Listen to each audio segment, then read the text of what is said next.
Hello dear students, I hope you are safe and fine at your home and keep in touch with your studies. तो class 10th के quadratic equation chapter जैसा हमने start किया हुआ है, हमने methods भी पढ़े थे, डिफरेंट मेथड्स। तो आज हम बात करेंगे फैक्टराइजेशन मेथड की। फैक्टराइजेशन मेथड बेटा आप लोगों ने पहले भी पढ़ा हुआ है। फैक्टराइजेशन मेथड को ही हम मिडिल टर्म स्प्लिटिंग भी बोलते हैं, मिडिल टर्म स्प्लिटिंग मेथड। और ये मेथड हम 8th, 9th दोनों क्लासेस में करके आए हैं, तो it is not a new method for all of you. तो let us start our questions.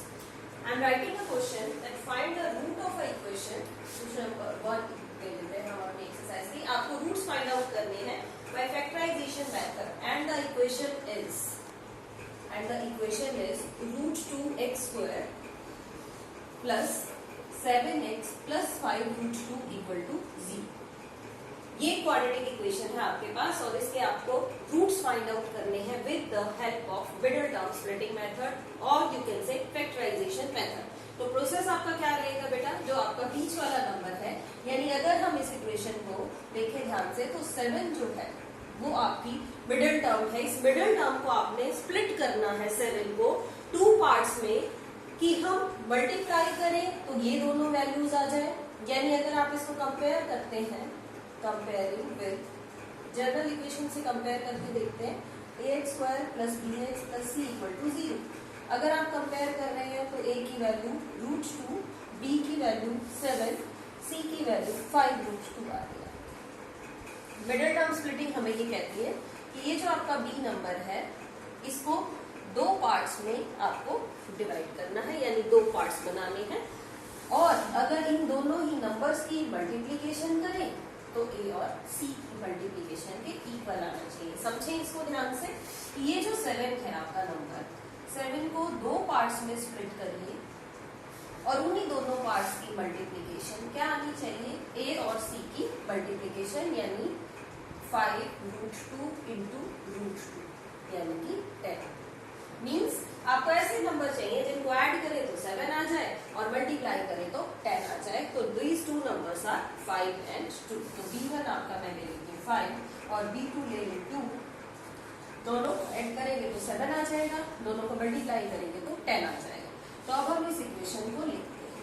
क्या लिखें, root 2x square plus 5x plus 2x, यानी 7x को मैंने 2 पार्ट्स में डिवाइड कर लिया एंड प्लस 5 रूट। कॉमन निकालना है, बहुत ध्यान से देखिए। इस टर्म में और इस टर्म में सिर्फ x कॉमन है तो आप x बाहर निकाल लीजिए। ये बचेगा रूट 2x प्लस 5 और यहाँ से आ रहा है ये 2 है बेटा और यहाँ है रूट 2। तो 2 का मतलब होता है रूट 2 का स्क्वायर, यानी एक रूट 2 आप इसमें से कॉमन निकाल सकते हैं। तो एक रूट 2 आपका अंदर बच जाना चाहिए और यहाँ से रूट 2 निकाला तो 5 आ जाएगा। अब आपके पास क्या वैल्यूज आ गई, ये दोनों में सेम है वैल्यू, इसको फिर से कॉमन निकाल लीजिए, यानी रूट 2x प्लस 5 और ये आ गया आपका x प्लस रूट।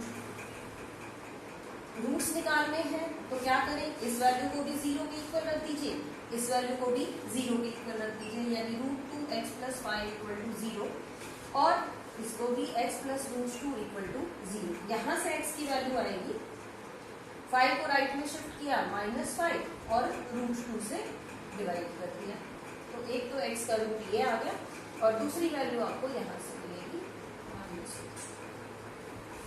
तो ये आपके 2 रूट्स आ गए हैं। इसी क्वेश्चन को एक बार दोबारा देखते हैं क्योंकि रूट वाला थोड़ा सा डिफरेंट हो जाता है। ये आपका क्वेश्चन है root 2x square plus 7x plus 5 root 2 equal to 0। हमें इस मिडिल वाली वैल्यू को 2 ऐसे नंबर्स में स्प्लिट करना है कि प्रोडक्ट करें तो a और c की मल्टीप्लिकेशन आ जानी चाहिए। ये आपका रफ वर्क है, आप चाहे तो क्वेश्चन में ना भी करें, सिर्फ एक्सप्लेन करने के लिए किया गया है कि ये आपका अगर b है तो b को 2 नंबर्स में स्प्लिट करना है जिनका सम 7 हो और अगर उन दोनों नंबर्स की मल्टीप्लिकेशन करें तो मल्टीप्लिकेशन होनी चाहिए a और c की मल्टीप्लिकेशन के इक्वल। तो नंबर्स आपके पास आ गए हैं 5 and 2। तो 5 प्लस 2 7 बन जाएगा और 5 इंटू 2 आपका 10 बन जाएगा। तो मैंने इस 7x को लिख लिया है 5x प्लस 2x। कॉमन निकालना है बेटा, इधर से कोई भी कॉमन नहीं है, सिर्फ आपकी x वाली वैल्यू कॉमन है और यहाँ 2 मीन्स रूट 2 इंटू रूट 2। यहाँ एक √2 अंदर बच गया है, यहाँ पे 5 रह गया है इक्वल टू 0। तो एक टर्म आपकी ये है, सेम है, इसको कॉमन निकाला, दूसरी आएगी x plus √2 equal to 0। Roots कैसे निकालने हैं? दोनों फैक्टर्स को 0 के इक्वल पुट कर दीजिए, इस फैक्टर को भी और इस फैक्टर को भी। आपके पास ये दो रूट्स आ गए हैं quadratic equation. Now let us move on to but different type, जिसमें आपको डिनोमिनेटर में भी वैल्यूज दी हुई है, तो उसके फैक्टराइजेशन के बारे में आप क्या करना चाहेंगे? आपका क्वेश्चन है, क्वेश्चन नंबर 4 है ये आपका। ये कहता है 2x² minus x plus 1/8 equal to 0। अब इस तरह की इक्वेशन भी हमने पहले नहीं पढ़ी है। सिंपल सा लॉजिक है बेटा, अगर डिनोमिनेटर में किसी भी टर्म के नीचे डिनोमिनेटर में वैल्यू है तो आप सबसे पहले एलसीएम ले लीजिए। तो इसका एलसीएम आपका 8 हो जाएगा। यहाँ आ गया आपके पास 8 2 16, यहाँ भी आ गया 8, यहाँ 1 इक्वल टू 0। एलसीएम वाली वैल्यू को राइट में ले जाएंगे, 0 इंटू 8 0 ही बन जाएगा, तो 16x² minus 8x plus 1 equal to 0। अब आप इसकी मिडिल टर्म स्प्लिटिंग कर सकते हैं, दो नंबर्स चाहिए आपको, सम करें तो -8, प्रोडक्ट करें तो 16 आ जाना चाहिए। ऐसे दो नंबर आप फाइंड आउट कर सकते हैं या नहीं कर सकते हैं, जल्दी से देखेंगे। मेरे हिसाब से जो नंबर्स होंगे वो होंगे -4x और -4x। -4 और -4 -8 आ जाएगा, -4 और -4 की मल्टीप्लिकेशन 16 बनेगी। कॉमन निकालते हैं, 4x कॉमन है इसमें, और यहाँ से -1 कॉमन निकालेंगे ताकि ये 1 आपका माइनस वाला बन जाए इसी की तरह। तो 4x - 1 इक्वल टू 0। दो फैक्टर्स आ गए, 4x - 1 और ये भी आपका फैक्टर 4x - 1 इक्वल टू 0। दोनों को अलग अलग 0 पुट करते हैं, ये भी और ये वैल्यू भी 0 के इक्वल। यहाँ से x की वैल्यू 1 शिफ्ट किया और 4 से डिवाइड किया, और यहाँ पे भी सेम है, 1 शिफ्ट किया और 4 से डिवाइड कर दिया। इस क्वेश्चन में आपकी x की दोनों वैल्यू सेम आ रही है, यानी x की वैल्यू 1/4 है। अगर हम क्वाड्रेटिक फॉर्मूले से भी इस क्वेश्चन को करेंगे तो आपके पास जो वैल्यूज आएंगे, जो रूट्स आएंगे वो कैसे हैं? रियल एंड इक्वल रूट्स हैं। आप उससे भी कर सकते हैं इसको, लेकिन आपकी जो एक्सरसाइज है वो फैक्टराइजेशन मेथड के ऊपर बेस्ड है, तो हमें फैक्टराइजेशन मेथड भी यूज करना आना चाहिए। चलिए बेटा, ये आपका फर्स्ट क्वेश्चन कंप्लीट हो गया है। जितने भी पार्ट्स आप इजीली कर पाएंगे। इसके बाद हम बात करते हैं एक्सरसाइज का ही क्वेश्चन नंबर 2। उसमें हमें स्टेटमेंट सम्स दिए हुए हैं। स्टेटमेंट सम्स की पहले स्टेटमेंट पढ़ेंगे, क्वाड्रेटिक इक्वेशन बनाएंगे और फिर रूट्स को सॉल्व करेंगे।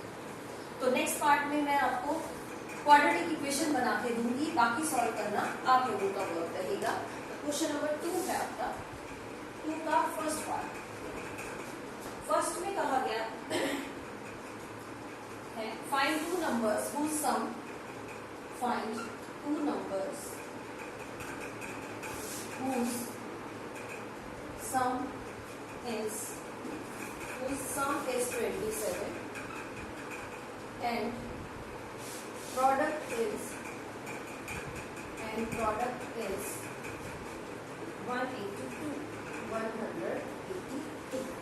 आपको दो नंबर्स बताने हैं, उसका सम होना चाहिए 27, प्रोडक्ट होना चाहिए 182। तो कैसे करें हम इस क्वेश्चन को? देखिए, आप नंबर एज्यूम करेंगे। हमने कहा लेट 1 नंबर, एक नंबर मैंने x ले लिया है, तो अदर नंबर जो दूसरा नंबर होगा, बेटा देखो ध्यान से, दोनों नंबर्स का सम 27 है, यानी दोनों नंबर्स को ऐड करें तो 27 आना चाहिए। एक नंबर आपका x है तो मैं दूसरा ले सकती हूँ 27 माइनस x, यानी 27 में से पहले वाले नंबर को सब्ट्रैक्ट कर दो तो दूसरा आ जाएगा। आपके पास दोनों नंबर्स आ गए हैं। अब अकॉर्डिंग टू द क्वेश्चन जो आपकी कंडीशन है उस पर नजर डालते हैं।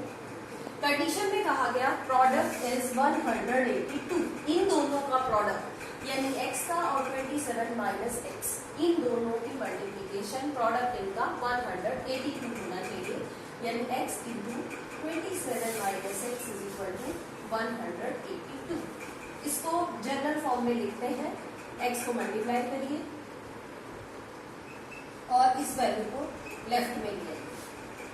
हमने जनरली पढ़ा पहले x² होना चाहिए, तो हमने लिखा माइनस एक्स स्क्वायर प्लस 27x माइनस 182 इक्वल टू 0। इसको भी हम पॉजिटिव बना लेते हैं, माइनस साइन कॉमन निकाल एक्स स्क्वायर ये माइनस का हो जाएगा आपका और माइनस वाला प्लस का हो जाएगा, सभी की साइन चेंज हो जाएगी। नेगेटिव साइन को उस साइड शिफ्ट करिए, 0 के साथ फिनिश हो जाएगा। तो आप इसको और सिंप्लीफाई बना के लिख सकते हैं। ये आपके पास क्वाड्रेटिक इक्वेशन आ गई है। मिडिल टर्म स्प्लिटिंग आपका काम है। दो नंबर्स जिनका सम -27 और प्रोडक्ट 182 होना चाहिए, तो जो आपके नंबर्स होंगे वो -27 को हम स्प्लिट करेंगे -13 और -14। ये आपको ध्यान रखना है। तो आप इसके फैक्टर्स खुद बनाएंगे, मैं सीधा ही लिख रही हूँ x -14 और x -13, ये फैक्टर्स आपके आ जाने चाहिए। तो यहाँ से x की दो वैल्यूज, एक 14 और एक आएगी 13। तो आप लिखेंगे सो नंबर्स आर 14 एंड 13। जो आपके नंबर्स हैं दो, 14 और 13 आ जाएंगे। सम करेंगे तो 27 बन जाएगा, प्रोडक्ट करेंगे तो इन दोनों का 182 भी आएगा। तो इसी तरह से हमें स्टेटमेंट पढ़ के उनकी क्वाड्रेटिक इक्वेशंस बनानी है। चलिए और देखते हैं इस टाइप का क्वेश्चन, ताकि और ज्यादा क्लैरिटी हो जाए आपको कि किस तरह से करने हैं। देखिए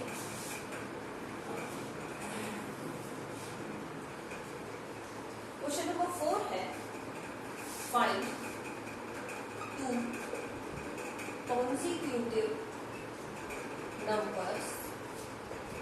दो कॉन्जिक्यूटिव नंबर्स हैं, sum of whose squares, sum of whose squares is 365। ध्यान से समझेंगे स्टेटमेंट को। टू कॉन्जिक्यूटिव नंबर्स, कॉन्जिक्यूटिव होते हैं जो लगातार होते हैं, जैसे 1 2 3 4 इकट्ठे जो नंबर आते हैं। सम ऑफ whose स्क्वायर्स, उनके स्क्वायर्स का सम दिया हुआ आपको 365 होना चाहिए। तो आप नंबर एज्यूम करेंगे, लेट वन नंबर x मान लीजिए, अदर नंबर दूसरा नंबर जो है आपका कॉन्जिक्यूटिव है, तो इससे आगे वाला लिख लेते हैं x + 1, यानी एक नंबर x तो दूसरा हो गया x + 1, क्योंकि कॉन्जिक्यूटिव नंबर्स है इसलिए। अकॉर्डिंग टू द क्वेश्चन में आपको कहा गया सम ऑफ whose स्क्वायर्स, इसका स्क्वायर प्लस इसका भी स्क्वायर, यानी इसका स्क्वायर सम करना है प्लस का साइन, फिर इस नंबर का स्क्वायर क्या आना चाहिए 365। अब आप इसको सॉल्व करेंगे, स्क्वायर खोलेंगे, इक्वेशन बनाएंगे। जो आपकी इक्वेशन आ जाती है वो सिंप्लीफाई करने के बाद आएगी 2x² + 2x - 365 = 0। और इसको आप सॉल्व कर सकते हैं। तो मैं इसको यही छोड़ रही हूँ। क्वाड्रेटिक इक्वेशन के मिडिल टर्म स्प्लिटिंग करेंगे आप और दो नंबर्स फाइंड आउट करेंगे। चलिए move on to the next question. एक और देखते हैं इसी टाइप का क्वेश्चन कि आप इक्वेशन कैसे बना सकते हैं। देखिए हमने क्वेश्चन ले लिया। क्वेश्चन जो है वो क्या कहता है, cottage industry produces a certain number of pottery articles. Sorry, पहले हम एक एल्टीट्यूड वाला क्वेश्चन ले लेते हैं। क्वेश्चन नंबर 5 है आपका। क्वेश्चन नंबर 5 कहता है altitude of a right angle triangle, the altitude of a right angle triangle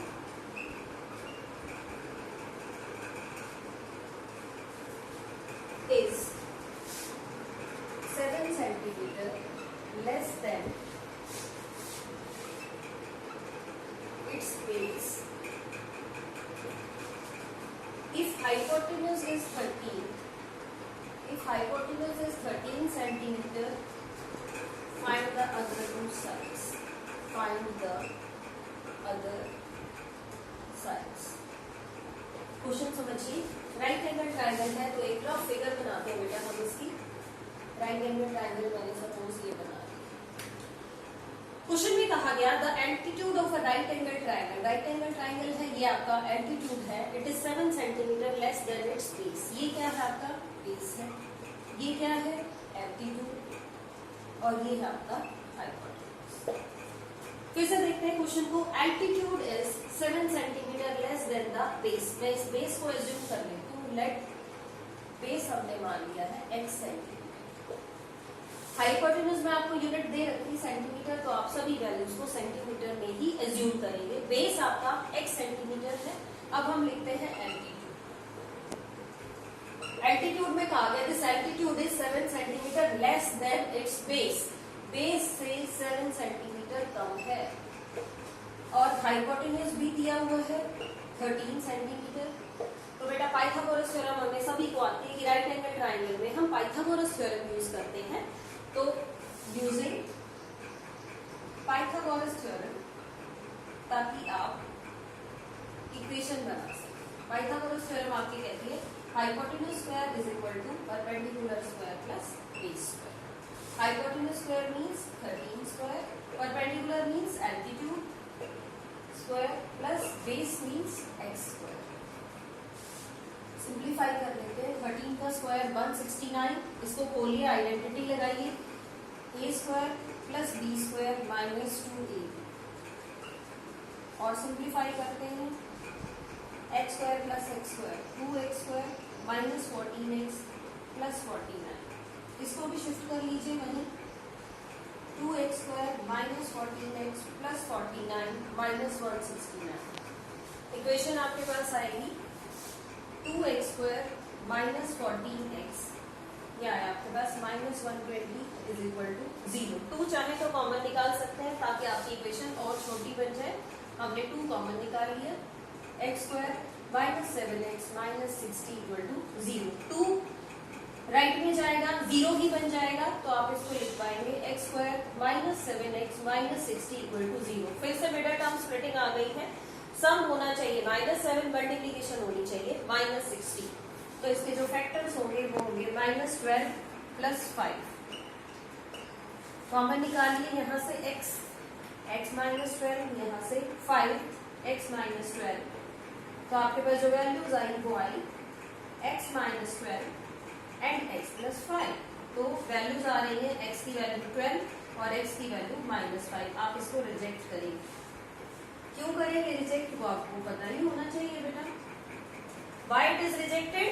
Because हमने x क्या एज्यूम किया है, हमने x बेस को एज्यूम किया है। तो जो साइड्स है ट्राइंगल की वो नेगेटिव नहीं हो सकती। नेगेटिव नहीं हो सकती तो x इज इक्वल टू 12, यानी बेस आपका 12 आ गया है। और एल्टीट्यूड निकालेंगे तो 12 माइनस 7 5 सेंटीमीटर। अब इन क्वेश्चंस में आपको ध्यान रखना है, कई वैल्यूज रिजेक्ट भी होती हैं, तो उसमें फोकस करना पड़ेगा। अगर इस टाइप का क्वेश्चन है तो आपको वैल्यू रिजेक्ट करनी पड़ेगी। इसी के साथ बेटा इस वीडियो से आप अपनी एक्सरसाइज 4.2 बहुत ही इजीली कर पाएंगे। फैक्टराइजेशन मेथड है, मिडिल टर्म स्प्लिटिंग आप लोगों को क्लियर है, 2 साल से कर रहे हैं। तो इस एक्सरसाइज को अपनी को कंप्लीट करिएगा। Thank you so much. Stay home, stay safe and keep study. Thank you.